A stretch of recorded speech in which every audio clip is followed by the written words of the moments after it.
শৈত্যপ্রবাহ না থাকলেও উত্তরের জেলাগুলোতে হিমেল হাওয়া ও কুয়াশায় রয়েছে শীতের ভোগান্তি। পঞ্চগড়ে সকাল ৯টায় তাপমাত্রা রেকর্ড করা হয়েছে 10.7 ডিগ্রি সেলসিয়াস। সর্বোত্তরের এই জেলায় বুধবার পর্যন্ত টানা 6 দিন শৈত্যপ্রবাহ থাকলেও বৃহস্পতিবার থেকে কমেছে শীতের প্রকোপ। তবে বিকেল থেকে রাতভর হিমেল হাওয়া ও কুয়াশার দাপটে দিনমজুর, কৃষি শ্রমিক সহ খেটে খাওয়া মানুষ পড়েন বিপাকে। সকালে সূর্যের তাপে কিছুটা স্বস্তি ফেরে জনজীবনে। নাটোরে শীতে জবুথবু অবস্থা স্থানীয়দের। সকালে সূর্যের তাপ বাড়ার সাথে সাথে শীতের প্রকোপ কমলে স্বস্তি ফিরে আসে সাধারণের মধ্যে। তবে বিকেল থেকে বাড়তে থাকে ঠান্ডার মাত্রা।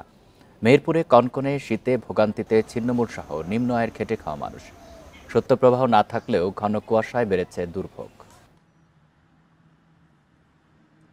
ছোট বাচ্চা বা আমাদের সর্দি কাশি এই ধরনের বেশি হচ্ছে। কনকনে ঠান্ডার কারণে আমরা ঘর থেকে বের হতে পারতেছি না। ঠান্ডার কারণে আমরা সময় মতো কাজে যেতে পারছি না। 9টা 10টার সময় কাজে যাই।